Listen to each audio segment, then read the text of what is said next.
everybody. Welcome back to the Catholic Culture Podcast. I'm really excited for today's guest because he is a relative of mine. I'm the youngest of six, and my guest today is my oldest brother, Christopher Mirus, who is a philosopher and has been teaching at the University of Dallas since 2006. And today we are here to talk about his new book, his first book, which was just published by Catholic University of America Press.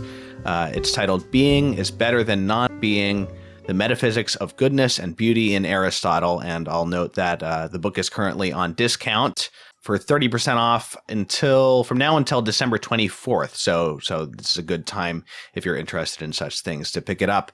Welcome to the show, Chris. Thanks for having me, Thomas. Good to see you. I wanted to start with, on a personal note, with something you said in the conclusion to your book, which was to the effect that you had 20 years prior to the publication of this book made a conscious decision to spend the first part of your philosophical career apprenticed to Aristotle. And you said that time was coming to a close.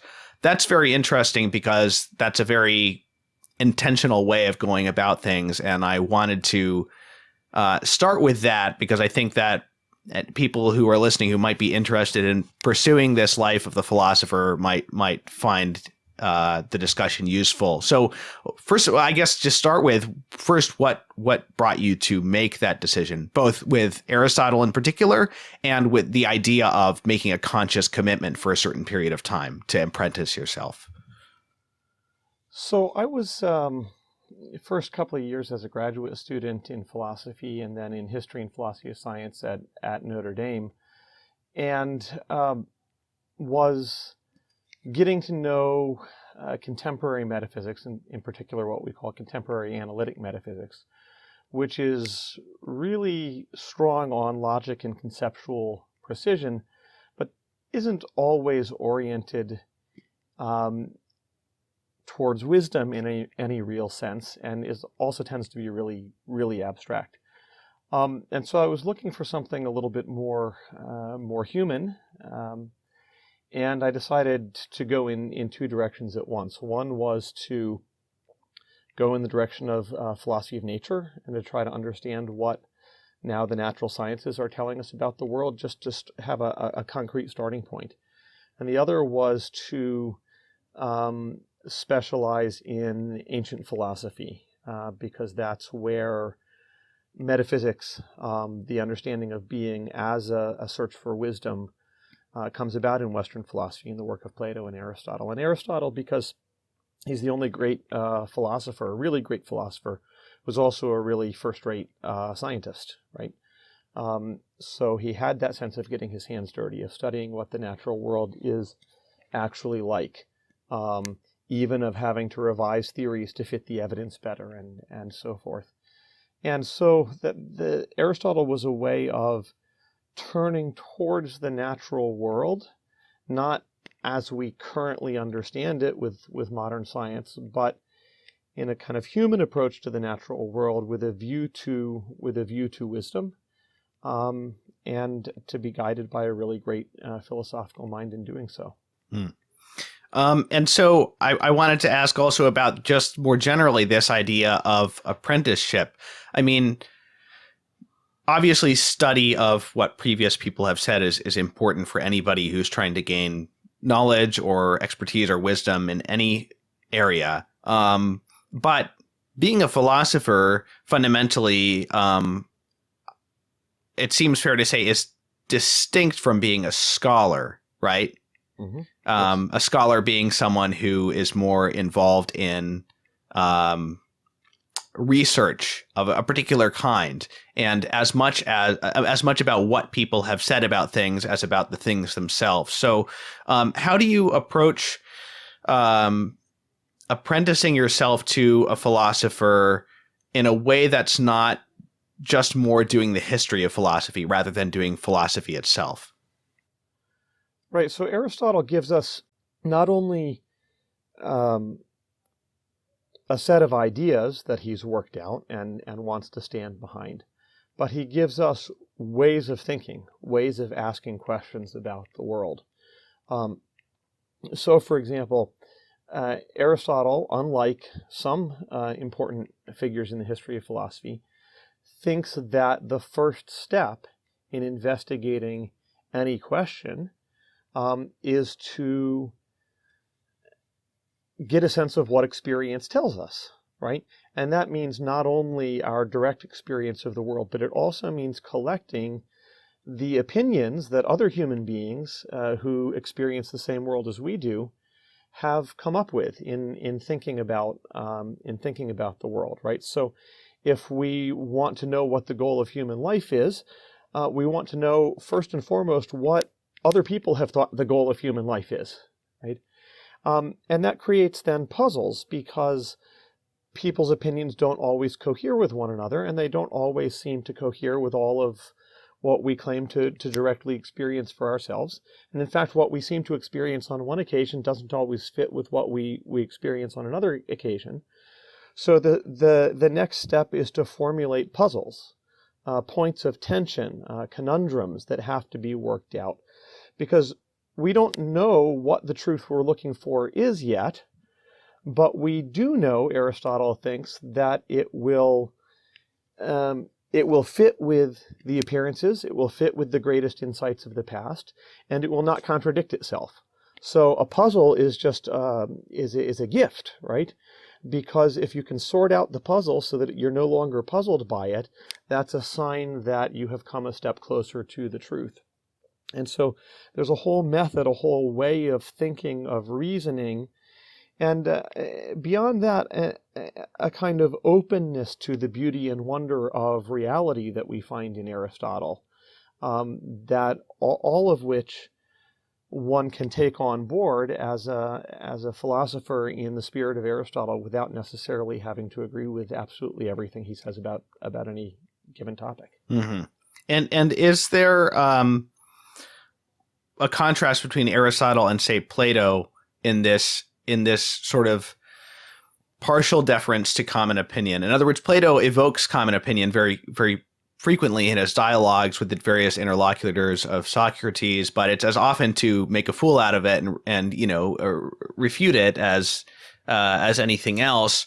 And then, I've been reading the Stoics recently, and the Stoics don't seem to care at all hardly at all for common opinion. And so it was striking to me to see the contrast between them and Aristotle, who starts with the idea that our basic gut responses to things have at least some degree of trustworthiness, even if we might not always interpret them properly. So in the case of Plato, it's interesting because you're right that he has a very deep appreciation for the ways in which we can be and very often are mistaken in our opinions. But that's not to say that he doesn't take people's opinions very seriously indeed, because Plato is always mindful of his audience, of his conversation partner. And he realizes that the only way for the person he's talking to come closer to the truth is by beginning where they are, right? Metaphorically speaking, you could say there are lots of different journeys we could go on, and there are lots of different paths we can take to get to any given destination, but all of those journeys and all of those paths have one thing in common, which is they start where you're standing right now. It's the only place that they can start, right? So for that reason, Plato is profoundly respectful in a certain way of opinions, because we find ourselves in the grip of those opinions, and wherever we're going to go, that has to be dealt with. But you're right that Aristotle gives, I think, a greater deference to common opinion. A great example is in his Ethics, where he asks the question, is pleasure good, right? Is pleasure something good? Because some people, cautious, let's say suspicious of the allure of pleasure and the way in which it pulls us away from that which is good in a deeper sense, had made the claim that pleasure is not good, or that pleasure in general is bad. And Aristotle's response to that is, all animals, all human beings seek pleasure in one form or another. Therefore, there's no point even in engaging seriously with the view that pleasure in general is bad, right? Everyone knows it's good. The people who say that it's bad do not reflect this in their lives. The goodness of pleasure is simply a datum that the philosopher has to take into account. And so one has to understand, well, okay, what's good then besides pleasure, and how is it related to pleasure? And are there some times in which pleasure, which is in general good, becomes bad? And if so, why is that? But the basic goodness of pleasure simply can't be questioned.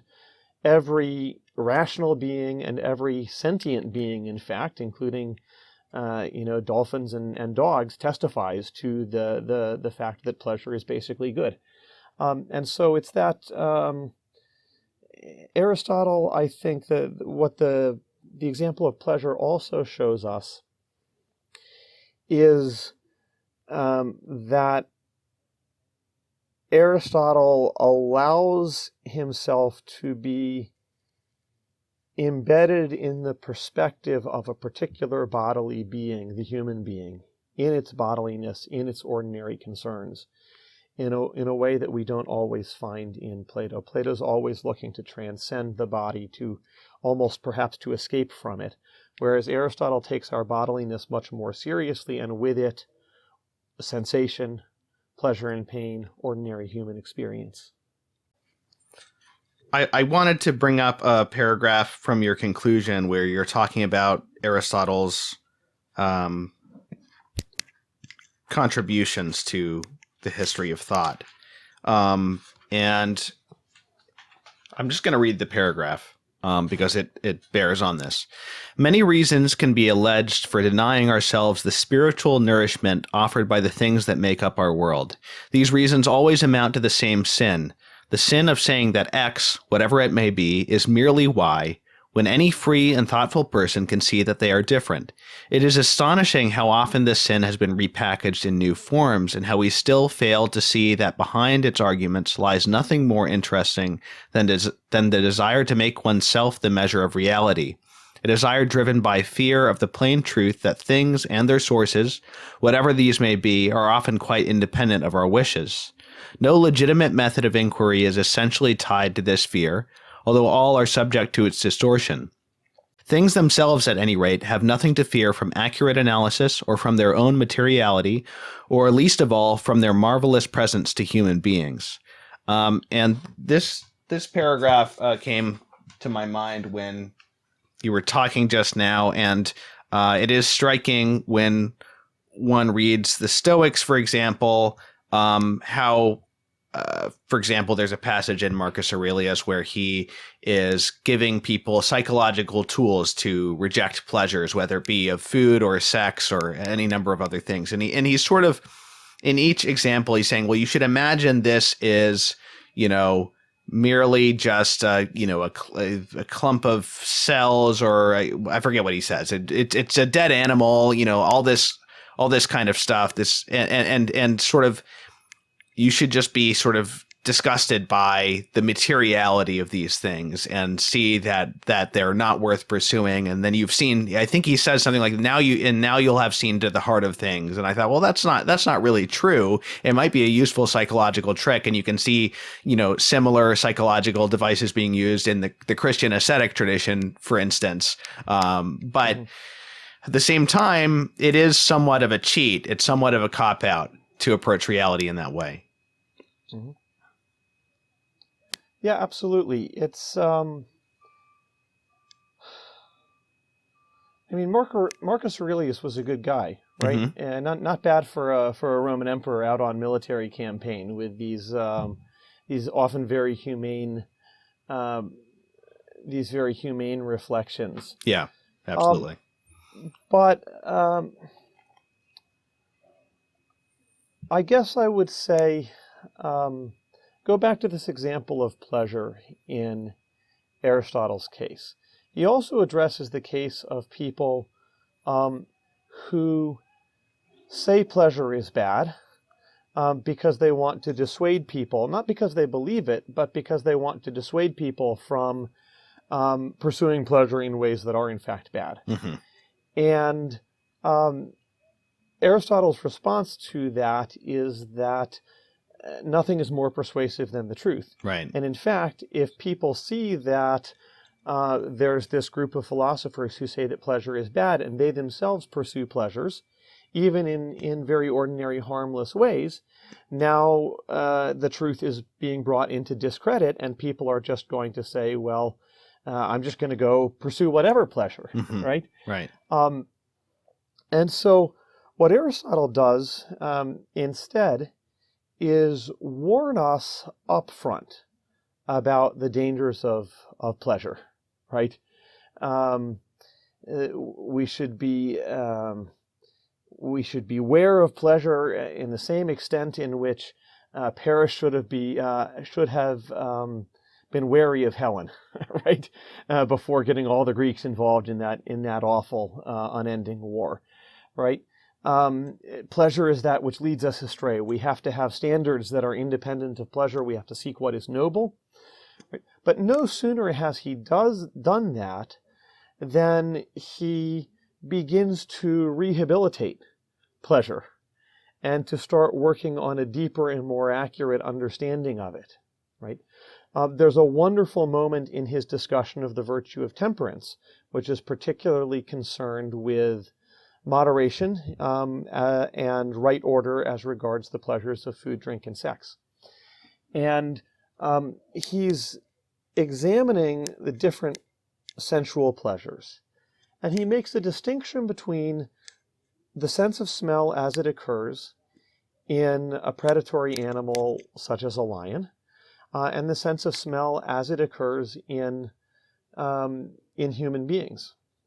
He says, the lion takes pleasure in smell insofar as it brings to mind an image of his dinner, right? The pleasure of smell is an anticipation of the pleasure of eating and being filled, right?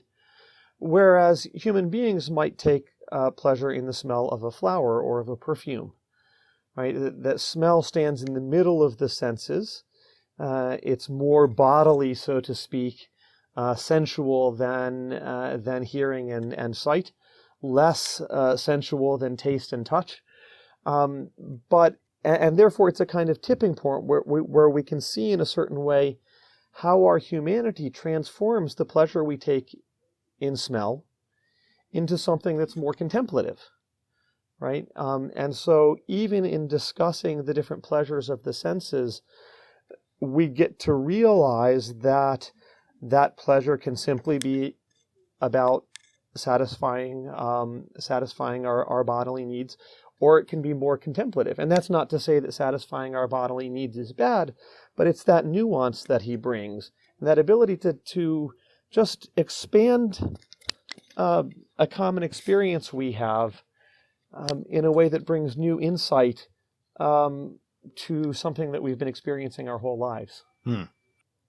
Listeners, let me take a moment to tell you about Catholic Culture's 2022 fall campaign. As you may know, the Catholic Culture podcast is a production of CatholicCulture.org, which has been one of the most reliable, independently run Catholic apostolates online since it started in 2003.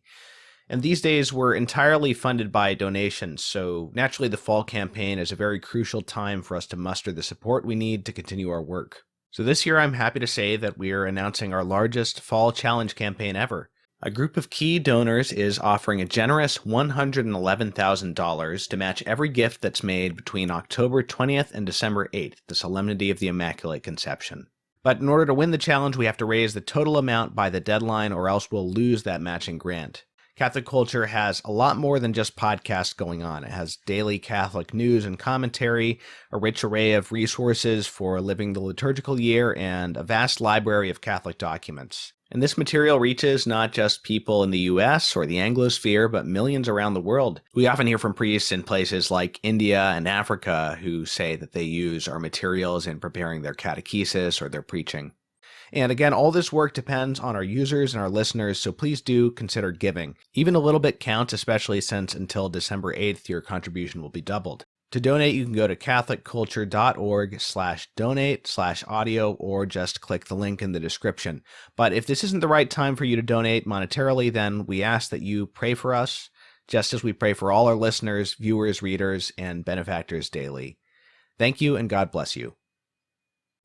Well, let me ask you then, to go back to the idea of apprenticeship. You said this apprenticeship was coming to a close. Now, I know it's not your last book on Aristotle, but so do you have a sense of what's going to be next, the next phase of your philosophical career? So I am and have always been interested in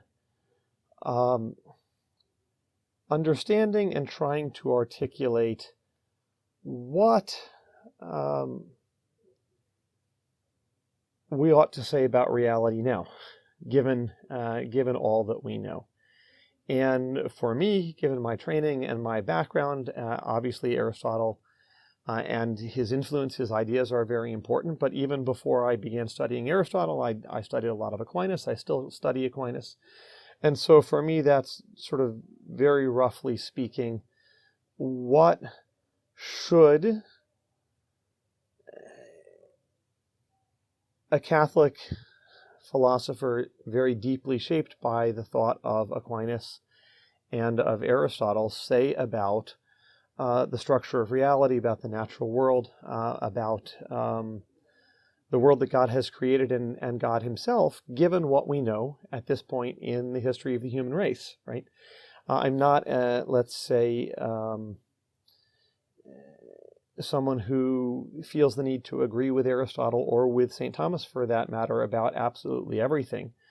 But I do want to think it through carefully in light of what I've learned from and continue to learn from Aristotle, from Aquinas, from John Paul II, from other phenomenological thinkers, from the natural sciences and modern mathematics.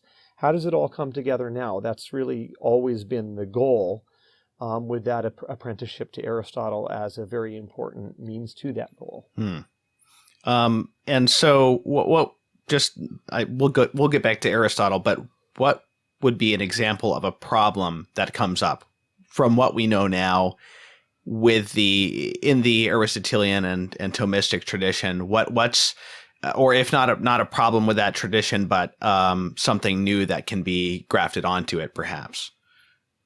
So let me give a couple of examples. One will appeal to maybe to some people, others the other to others. Let's take one from natural science. The world that Aristotle depicted for himself as a natural scientist was a world whose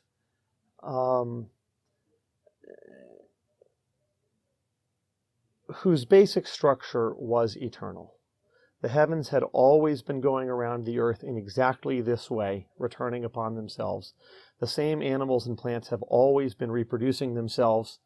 And Aristotle thought this not only because of the cyclical structure of life and of the motions of the heavenly bodies as we observe them, but also because he thought that the world was trying to imitate the divine. And the divine is eternal, and therefore the world itself ought to be eternal.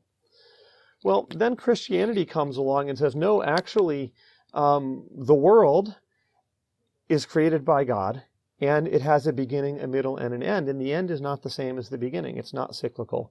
There's a linearity to it. There's a history to it. And Pope Benedict XVI, for example, wrote a doctoral dissertation, I believe it was, on St. Bonaventure's theology of history. And so Christian thinkers began to grapple with the fact that the world has a history and is not eternally stable in its basic structure in the way Aristotle had thought.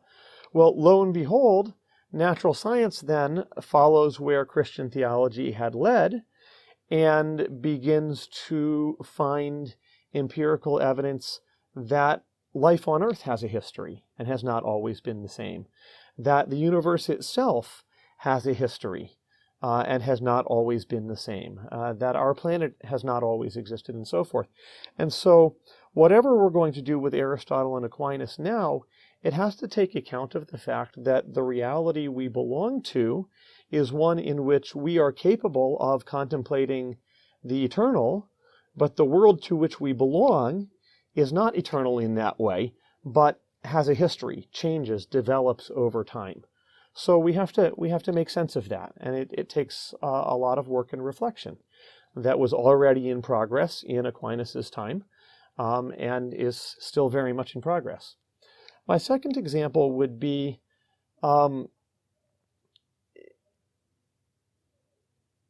in the attempt to bring together the personalism of various 20th century Christian thinkers, particularly Catholic thinkers, and among them John Paul II. On the one hand, with the Aristotelian tradition on the other, right? Personalists generally think of reality as thoroughly relational, right? And because reality, what's at the center of reality is persons, and persons exist in relation to one another. And in fact, to talk about a person, apart from the idea of that person being in relation to other persons, there's really no content to that idea at all, right? And that fits very well with Catholic faith in a triune God, right? But it's not clear how well it fits with Aristotle's ultimate view of reality. Aristotle channels in his Metaphysics the Greek ideal of independence or autonomy, self-sufficiency, as the standard of being. So the higher a being is, the more independent, the more autonomous it is, in such a way that there's a passage in which Aristotle actually says that the highest being would be so noble that it could not exist in relation to anything at all, right? So relationality is completely out of the picture when we talk about God. And so that doesn't fit, of course, that doesn't fit Aquinas' understanding of the Trinity, right?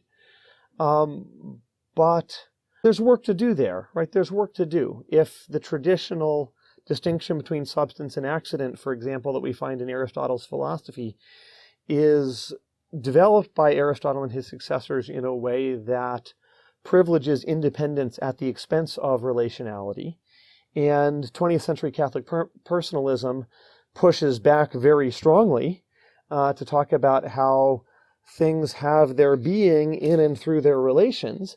Well, there is one of those Aristotelian puzzles that I was talking about, where insight has to be attained by figuring out how to untie the knot. Interesting. Yeah. Do you see Aristotle as part of a what people have called it like a Platonic tradition, or do you see him as sort of like a contrasting thinker to Plato? Well, he's both.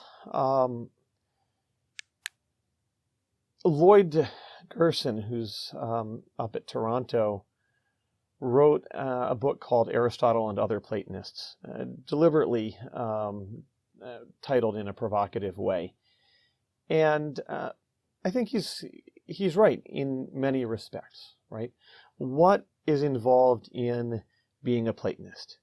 A Platonist is someone who thinks that there are non-bodily realities, right? That there are realities that transcend the physical world, that transcend space and time, who believes that the world of space and time could not be what it is if there were not these transcendent realities, and that goodness and beauty as we find them in the world of space and time are participations of or images of the eternal. And Aristotle accepts all of those premises. He doesn't like the word participation. He thinks it's too metaphorical, and there Aquinas would push back. Aquinas takes on the Platonic language and concept of participation. But Aristotle is basically on the side of those who believe in the spiritual and the eternal, right? As opposed to those who think that everything can be defined in terms of the material and the changing. On the other hand, Aristotle differs from Plato, both in his genius and in his conclusions, in ways that are sometimes to his advantage and sometimes to his disadvantage, right? In Aristotle, you get a more adequate understanding of, in various respects, of our embodiment, as I was saying before, of the fact that we belong to the natural world, that we fit within it while also in a certain way transcending it. A taking seriously of ordinary human experience in a way that, as you pointed out earlier, we don't find in Plato. So Aristotle is an earthier, more human thinker in a variety of ways that can be to his advantage. But Aristotle is also, I hate to draw on Marx's vocabulary here, but he's a bourgeois thinker by comparison with Plato. Plato's a radical, and Aristotle is much less radical. So Plato, the whole spirit of Platonic thought is to unite oneself to that which is the highest at any cost at all, right? And there's this sense of wanting to just cut through everything that is secondary and devote oneself entirely to the pursuit of that which is highest. And Aristotle accepts his humanity much more thoroughly, and the pursuit of the good has this sort of slow, steady character rather than the kind of radical character that it has in Plato. And you might even call that a cooling of love in certain respects. That in the way that it comes about, and so I don't think one can really live without either of them. Do you think Plato is more of a mystic than Aristotle? Plato's certainly more of a mystic than Aristotle. I wouldn't want to say that Aristotle isn't in some sense, but well, he's a contemplative. I guess that's maybe not exactly the same thing. He's a contemplative, but his contemplation is really tightly controlled by ordinary experience and by logic, in ways that Plato's style of thought doesn't require. And so when Aristotle doesn't know what to say about God, he remains silent. When Plato doesn't know what to say about the divine, he uses his imagination to thrust his thought upward in a kind of imaginative and poetic way, beyond anything that can fully be controlled by rational argument, right? And there's something that happens there that Aristotle doesn't really seem to be capable of. Yeah. Yeah, no, that's interesting. So in that sense, it seems like St. Thomas Aquinas maybe brings together the best of both worlds in a certain extent, being a saint and a mystic, undeniably, and more the type of thinker that Aristotle was than the type of thinker that Plato was. Well, and actually that decision happened 1,000 years before him, when the Neoplatonic thinkers of the 2nd, 3rd, 4th century AD, pagan thinkers to begin with, but then also Christians, decided that they were going to teach the works of Aristotle to their students in their schools and rely on Aristotle for the natural world, for the human, for logic, and so forth, while relying more thoroughly on Plato for an understanding of Plato as they understood him, for an understanding of the divine. And so by the time we get to Aquinas' time, Plato and Aristotle have been brought together so thoroughly that it's not always easy for a 13th century thinker to distinguish them, especially because they didn't have Plato's works yet. Wow, that's fascinating. So to continue to compare Aristotle and Plato, everybody knows that Plato is a great literary artist, and that his philosophizing is done through irony, through omission, through dialectic, provoking thought in the reader, Aristotle is for good reason thought to be someone who is much less literary in a sense, in that he is simply telling you what he thinks in as clear and as straightforward a manner as possible. But you have drawn attention to some of the what we might call more literary aspects of Aristotle, or the more I don't know what other word you would use for it, but the more dialectic aspects of Aristotle in the implicit sense, not in the explicit sense. So what would those be? So I think Aristotle is a dialectical thinker in a way that's very similar to Plato. To assess anything that happens in a Platonic dialogue, you have to know the context. Who's speaking? Who are they speaking to? What's happened before? What's going to happen later? And the same is true for reading one of Aristotle's treatises. So for example, at the beginning of the Nicomachean Ethics, which is his most important ethical work, Aristotle very quickly arrives at the conclusion that the goal of human life, or what we would call happiness, flourishing, is activity of the rational part of the soul, of the human soul, according to virtue or excellence. And he adds, if there are more virtues than one, then in accord with the most complete virtue. And he doesn't explain.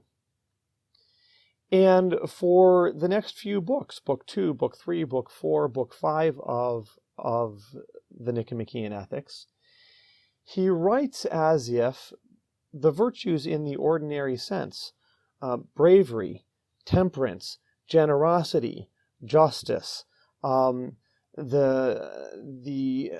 proper and moderate use of anger, and so on and so forth, that these are what we are to understand when he talks about the exercise of the rational part of our soul according to virtue. But as the book goes on into book 6 and then later in book 10, it turns out that he has been dwelling with our everyday, the everyday rationality that we can achieve in our actions with other people in community, because that's front and center for most of us in our lives. It's the kind of rationality that we're concerned with. At best, maybe we just want to know how to make money, but in the best case, we want to know how to live a reasonable and virtuous life. And so he leaves us with that. But it's going to turn out that those virtues are less complete than the virtue of philosophical wisdom, because that is the virtue by which our mind is oriented towards the contemplation of the divine. And to make some slight contact with the divine, with God, through contemplation, is actually higher than simply to treat your neighbor well, right? Or to moderate your desires. It's not like there's a war between these two kinds of virtues, but the highest one is the one that puts us in contact with the divine. But he doesn't start there, right? He formulates a vague conclusion. He allows us to understand it in terms of the moral life, when he himself has more going on that he's not going to ask us to grapple with until later in the work. And so that's a perfect example of how he leads us along little by little, gives us to think about and to consider what we're ready for at that point in the discussion, in much the way that Plato does in writing a dialogue. Okay, so let's talk about your book. Again, the title is Being is Better Than Not Being, The Metaphysics of Goodness and Beauty in Aristotle. What made you decide to write this book? Who is it for? And what's it about? So the book is what became of my doctoral dissertation 20 years later, right? I was always interested in Aristotle's understanding of the natural world as oriented towards and structured by the good in some sort of objective sense. because on the one hand, our culture tends towards relativism with regard to the good, and seeing how good and evil are built into the natural world can be a remedy to that, right? Because the natural world is absolutely essential for our lives. The difference between health and disease is really important to all of us. And ordinarily speaking, we take there to be an objective difference between health and disease, not just one that we make up for ourselves, right? But on the other hand, if we look at natural science as it currently exists, it tends to be about teasing out the details of the natural world in a rather technical way, without necessarily a view to the larger meaning, direction, purpose, goodness, the beauty and wonder of what we are finding in nature. And Aristotle is in the position of having grappled in his own culture, in his own times, with relativism, having gone to the contemplation of nature, and not just in some airy-fairy poetic way, but he cut up animals and looked at their organs and tried to figure out what those organs were for, right? And so there is that, that sense of going to Aristotle to learn how to learn from nature about the reality of the good, and the way that the good as we experience it within the world can point us beyond the world. But as I continued to mature and continued to think, it became clear that what I really wanted to do was get at the understanding of goodness that was involved, and not just at the good and the beautiful as they show up for Aristotle within the natural world. And that involved understanding what he means by the good in his or what he means by beauty in his understanding of mathematics, what he means by the good and the beautiful when he's talking about the non-bodily intelligent being that everything else tries to imitate, or God. And then also what he means by talking about good and evil in human action and how it all fits together. So that's how I ended up writing this book, and what it's about. And I can't remember what the other who's it for was that you asked, but who's it for, right? So the book is aimed at a non-specialist philosophical audience. In other words, I intend it to be readable by anyone who has taken, let's say, an upper-level undergraduate course on Aristotle's thought as a whole, and who at some point has read all or most of the Nicomachean Ethics in particular. It's whether or not you've actually taken a course on Aristotle is immaterial. It's the equivalent, right? The equivalent of knowing something about Aristotle's thought as a whole. And I think it more or less succeeds in being a book that can be read with profit by someone who has that level of education, but then from there all the way up to Aristotle scholars who might be interested in my particular way of handling this question or that question. But I guess the central audience is those philosophers who are not merely scholars that you were talking about earlier, right? I want a book on Aristotle written by a specialist on Aristotle who can contribute to the thinking of those people who are interested in the good and the beautiful, and not simply in what Aristotle thought. Right. So I was very interested in seems like the central theme to a large extent, the idea that every good for Aristotle is good insofar as it has contemplative value. And that this is true even for ethical goods. And so what's interesting about that, it does sort of go back to what you were talking about with relationality, right? Because it means that any time that we're talking about things and their intrinsic value, we are still talking about their value in relation to any being that is able to rationally contemplate them. And of course, that is absolutized because of his theology, which is not less important, but less explicitly discussed in your book. But obviously, the fact that there is a God, there is a stable, always existing being whose sole activity is contemplation, makes this not a relativistic statement to where, goodness is in the eye of the beholder or something like that. Right. For Aristotle, goodness is in the eye of the one who is really thinking clearly about things, where that is the person who has put an awful lot of effort into the project of living virtuously and thinking truly. And you're right, that is anchored by the fact that his God is this pure intellect, so that the first principle of all reality is this intellect, so that placing the good in relationship to thought is not a relativization, because thought is the first principle of reality. Mm-hmm. We talked about this idea that the good is good for Aristotle insofar as it can be thought, but there's obviously a lot of different arguments that get you to that place in the book, and I'm actually not sure what to focus on, because there's so many different topics that you draw from.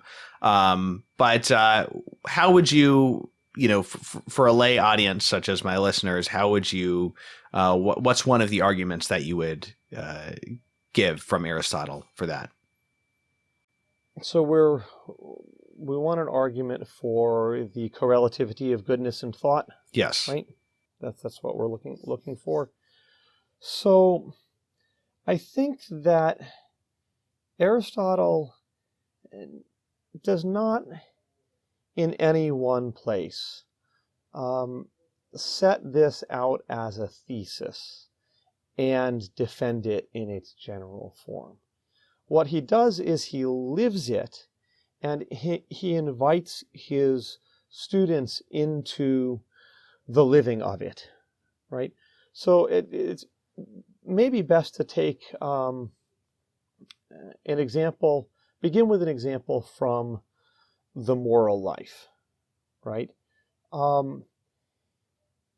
Imagine we are faced with the question, should I have that second slice of chocolate cake, right? Should I have that second slice of chocolate cake?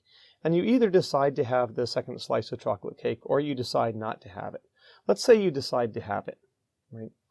Now we imagine two different people.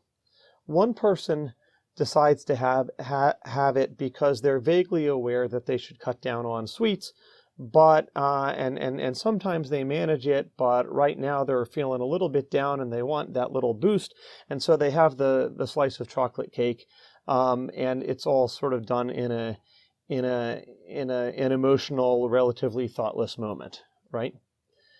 The other person has that second slice of chocolate cake because although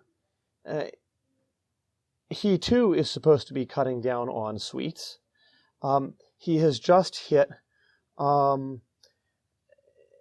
a significant milestone, personal milestone in terms of weight loss, and it happens also to be the Feast of the Immaculate Conception, or something like that, right? And it's very deliberate, not something that was agonized about forever, but it was a sense that this is the appropriate action right now. Right?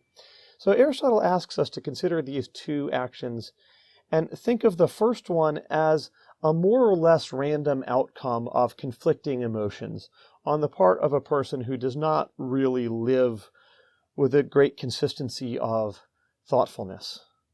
And the second action as the action of the person who has a really good understanding of the raw materials of which his life is made. Food, health, the pleasure of food, the celebration of the saints, the achievement of somewhat arbitrary but still really important milestones in terms of setting goals for oneself.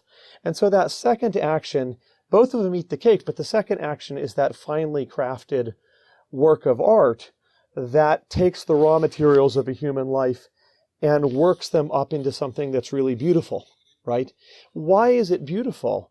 It's beautiful because it thoughtfully takes account of all the different aspects of the situation and makes them a situation into a situation in which a human being is really thriving, right? And so the second person takes delight in being able to make that decision. Maybe not in a self-centered way, but it's really satisfying to be able to make that correct decision. What is the nature of the satisfaction? It's not just that the chocolate cake tastes good. It's that the action that I am engaging in is thoughtful in a way that's really satisfying to a being that lives by thinking. Right?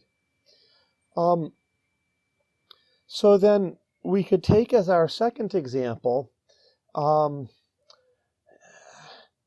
dissecting an earthworm.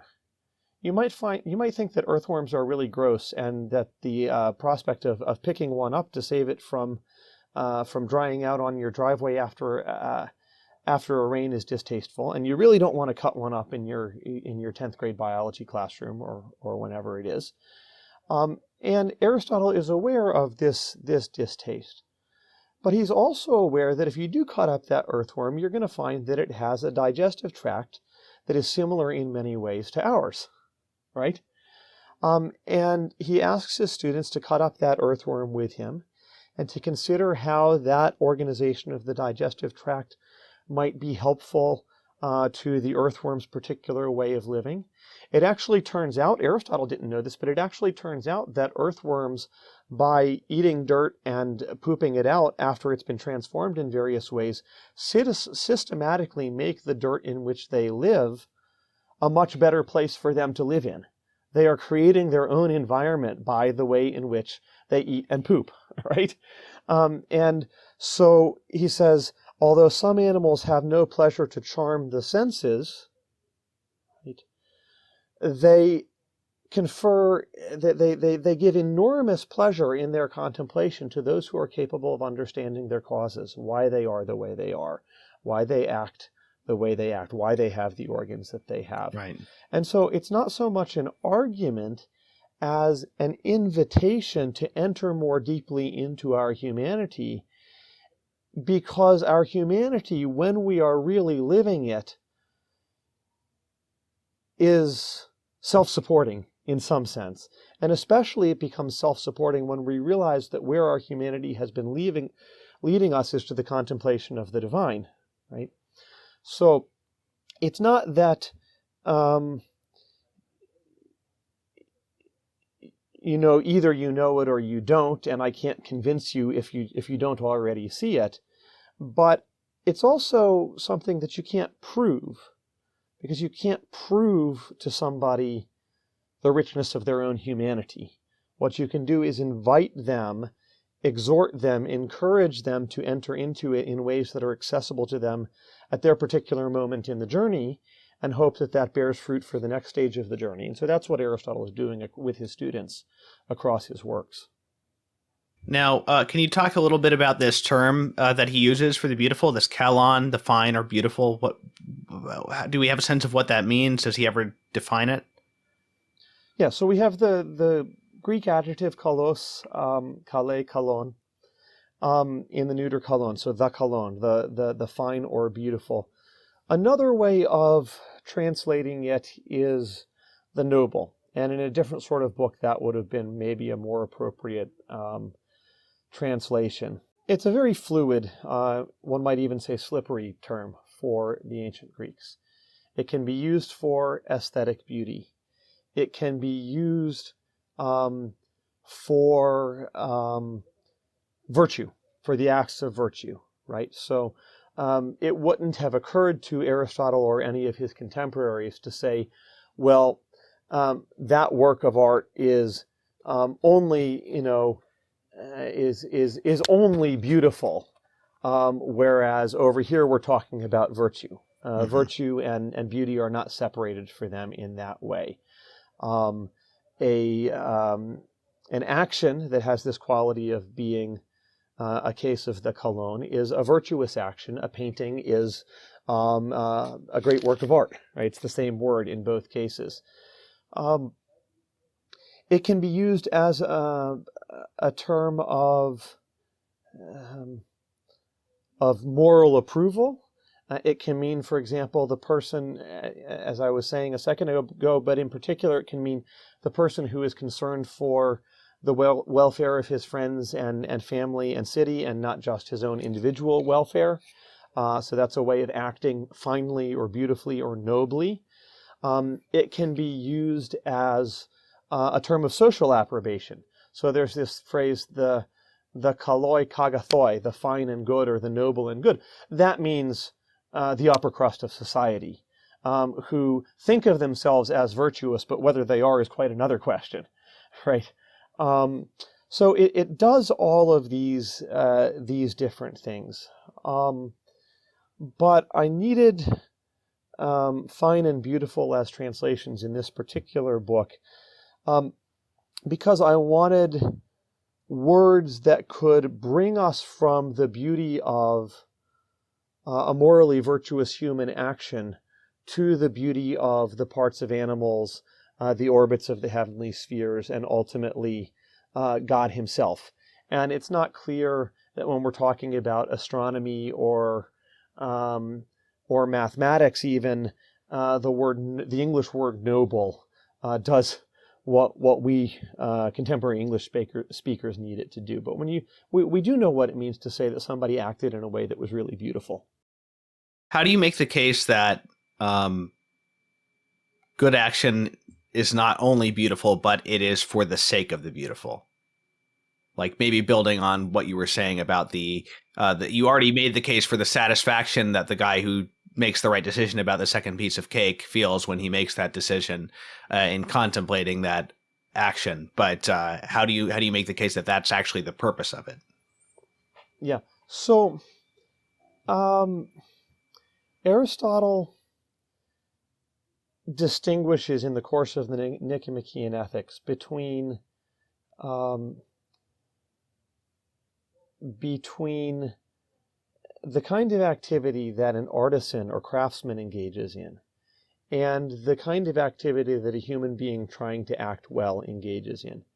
Now, obviously the same person can be doing both, right? I can be making a shoe that I intend to give to a friend, in which case my action is an action of shoemaking and an action of generosity simultaneously. The difference, here's the difference between, the fundamental difference between those two modes of activity. The shoemaker, the activity of the shoemaker is not engaged in simply for its own sake. It has to result in a shoe.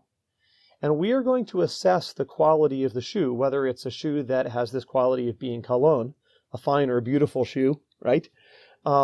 Which would include it being serviceable, strong, not going to fall apart, all of those things.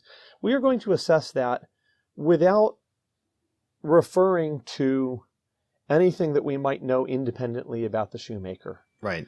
We don't need to know whether the shoemaker was a skilled shoemaker or whether he got lucky. Right. We don't need to know whether he was generous or stingy. All we need to know is the shoe in order to know whether it's a shoe or not, right? That's not the case for the acts of the virtues. Aristotle asks us to consider at one point the difference between somebody who stands and fights and risks his life in a situation in which that is the right action. And he asks us to distinguish the person who does this because he is a highly spirited and irascible person and fights like a cornered beast because he feels like a cornered beast, right? On the one hand, and the person who does it because this is a situation in which the good of my city requires me to stand firm and fight. And therefore, although the thought of losing my life is painful, I nevertheless am able to not be mastered by my fear, but actually feel great confidence in standing and fighting because I know that that this is the right decision to perform, right? Aristotle and Aquinas would agree that those two actions, in those two situations, the two people both stand and fight, right? And in both cases, that is objectively the right decision for them to perform.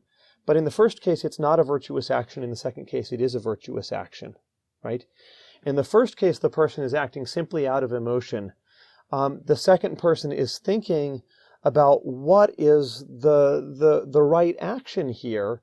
He is crafting his own life with a view to the fact that he is a citizen in this city, that this citizen needs to be defended.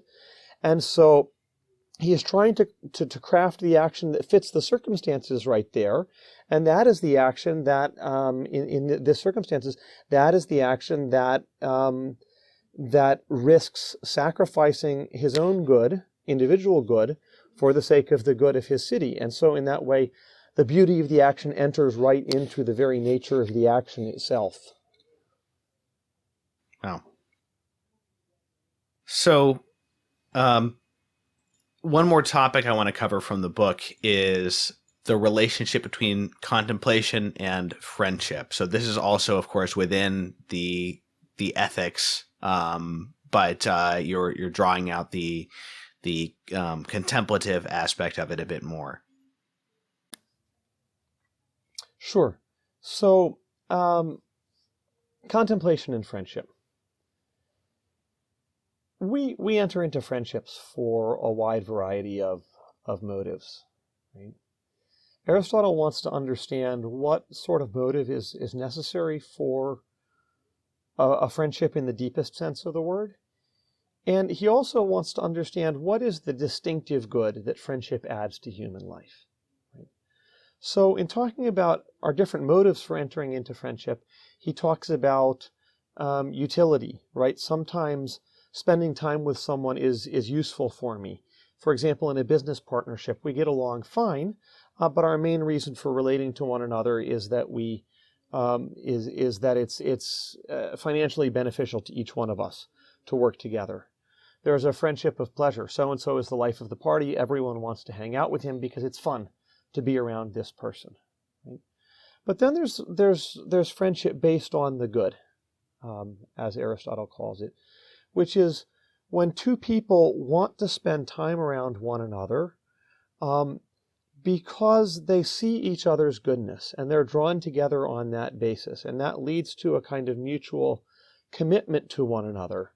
And they don't have to necessarily be perfect, but they both have to take virtue seriously. And they're drawn to one another for that reason, perhaps for other reasons as well. In that way, you're being drawn to the other person on the basis of their character, right? Which gets to the heart of who they are as a human being. But Aristotle not only wants to know what is friendship in this deep and full sense of the word, but what is the distinctive good that friendship offers us. And he poses towards the end of his discussion of friendship a thought experiment. He asks us to imagine that we were independently wealthy, that we didn't have to work for a living, that we were in good health, that we had everything that we could ever want except for friends. Why is it in that circumstance that something would be lacking in our life? And he answers that question by suggesting little by little that what would be lacking in that life is the joy of being around a person whose character and intelligence you value for its own sake, right? That would be what would be lacking is the sheer joy of being around a good person and sharing your life with that person. And that is the first moment at which he comes out and says, it is possible to be deeply fulfilled as a human being by an act of contemplation. And it's not contemplating the guts of earthworms. It's not contemplating God. It's not contemplating the beautiful proof of a mathematical theorem. It is contemplating a friend, because that is, and contemplating in the form of just spending time listening to that person talk and speaking back with them. Because that is where he thinks we can all really understand, if we have good friendships, the joy, the incredibly powerful and deep joy of just being around another person whose very existence you value, right? For no other reason that it is this wonderful existence of this wonderful person.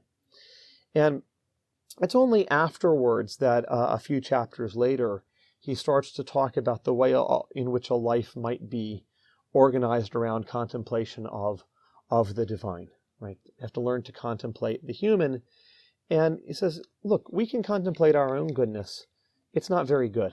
It doesn't work that well. We don't know ourselves in that way. But when you're around another person who has that goodness, even better when you're really close to that person, it's just sort of the best of both worlds, because you feel a stake.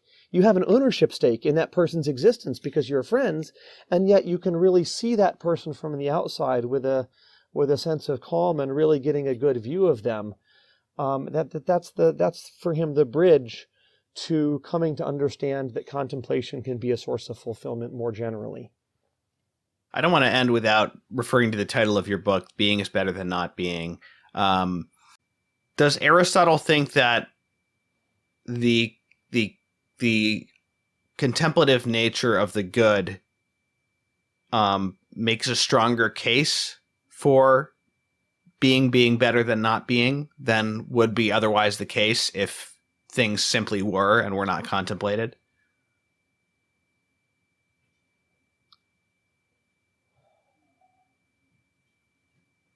So when he says being is better than not being, he's not talking about human life in particular, but about any natural realities. Both of the cases in which he makes that claim explicitly, he's talking about the natural world in particular. And I guess I would say that within Aristotle's thought, the question of whether being would be good if there were no one around to contemplate it doesn't even arise. Okay. Because the first being is, as you pointed out, a divine act of thinking. Mm-hmm. And the natural world is intelligible insofar as we find in it this whole range of levels of participation in the divine, or imitation of the divine would be his more typical word, all the way up to and including imitation of the divine on the part of mortal bodily beings who, like God, are capable of thinking, right? And so maybe given that this is the Catholic Culture podcast, mm-hmm. right? And the concerns that we all share as in terms of our engagement with this podcast, maybe an analogy with the book of Genesis would be helpful, right? It's arguable on historical grounds that what we have described in the opening sentences of Genesis is not necessarily an act of creation from nothing. Now, it's a theological truth that God created from nothing, but the opening chapters of Genesis portray God as beginning with formless, chaotic matter, which in the ancient Jewish mind is symbolized by the primeval ocean with no land at sight, the chaos and power of that ocean, and its symbolic status as a symbol of the forces of evil that God has to overcome in order to create the world, right? Aristotle, in both contexts in which he talks about being better than not being, he's talking about form being superior to matter in some way, and the stable existence of a formed world being superior to everything just falling back into chaos. Right? Wow. So he's not talking about nothingness necessarily. And he's not talking about nothingness. He hasn't conceived of nothingness as a possibility any more than the original authors of the book of Genesis were thinking in those highly abstract philosophical terms, right? Wow. I mean, think about it. When we talk about God creating from nothingness, we don't think about nothingness. We think about empty space, Right. which just goes to show that nothingness is hard to think about, right? Yeah. So what Aristotle is proclaiming when he says being is better than not being is precisely what the ancient Jewish authors are proclaiming when they say God separated light from darkness. Now there's structure, there's a principle of form. He separates the land from the sea. Again, more structure, more form. Out of the land there are brought living creatures, and there are different kinds of living creatures, each of which breeds true to its own species, right? It's that order and form that is being brought forth by God and proclaimed good, and that is what Aristotle is doing when he says that the principles of animal generation, animal reproduction, have to be understood in terms of this self-perpetuation of form, and with it intelligibility, being and intelligibility within the world. Wow. Yeah, that's really cool. I want to ask one last thing. In the book, you say you're not covering Aristotle's theology because, as a practical matter, because of the constraints of the book, and not that what you say in the book doesn't have implications for his theology. Is that something you're planning on writing about separately? No, I'm not actually. I would say both the constraints of the book and two other features. One, Aristotle's theological texts are very difficult. They don't give you a whole lot to go on. And two, they're just inadequate by comparison with what we would get in someone like Aquinas, right? So insofar as I am now, in fact, moving on to thinking more seriously about philosophical theology, it's just cleaner in a lot of ways just to start with Aquinas and not worry too much about what exactly is going on in these dense, difficult, and ultimately rather inadequate texts that Aristotle has left us. They're wonderful texts in many ways, but I wouldn't want to be left with them alone. We have to wrap up, but in that case, can you maybe offer some suggestive thoughts as to not basing yourself on Aristotle's text, but simply the implications of what you've discussed in this book for theology? Sure. I think one of the difficulties that theology always faces is that theology is ultimately about reality in its entirety. Right? Theology is always about reality in its entirety. When you say God created the world, you mean the whole thing. Mm-hmm. Not the whole thing except for that part that we're going to let the physicists take care of, or that part that we're going to let the evolutionary biologists take care of. No, God created the whole thing. And when you say that human beings were put in the garden to till it and keep it, that means we're supposed to get to know and take care of the whole world, not part of it, mm-hmm. right? But theology, and yet at the same time, Galileo was right to say that the Bible teaches us how to go to heaven, not how the heavens go, right? That theology, it does not fall within the competence of theology as such to really get to know contemporary natural science or economics or whatever else it might be, so as then to be able to handle the fact that theology is talking about everything, right? The entirety of reality. And that's why philosophy has always been considered in the Catholic tradition the handmaid of theology. So it is still, all these years later, right?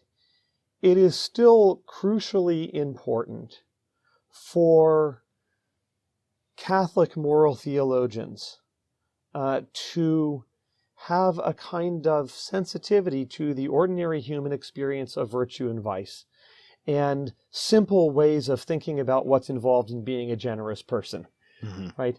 And it is at a human level, right? And Aristotle's Nicomachean Ethics is still recognized as the greatest work ever written on that front. Right? It is still crucially important for Catholic theologians to engage with the natural sciences in thinking about creation and evolution, in thinking about whether everything can be reduced to physics or whether there's something beyond that. It's still philosophy's job to create that bridge for theology to work with to the natural sciences. And Aristotle is still our premier thinker for understanding how to think about the natural world in terms of its own nature, right? Not going right to revelation, but in ways that are not reductive, in ways that help us to see simply on the basis of our ordinary human experience that the world is marked by form and not simply by chaos, and that being really is better than not being. All right, Chris, thank you so much for this conversation. I really enjoyed it. I highly recommend the book as well. Very good. Thanks, Thomas. A lot of fun. Good to see you. All right, everybody. So again, the book is Being is Better Than Not Being, The Metaphysics of Goodness and Beauty in Aristotle. And I will, in the description or show notes for this episode, I will put a link to where you can get that. Again, it's going to be on sale for 30% off until December 24th from Catholic University of America Press. Thanks, everybody, for listening, and I'll see you next time.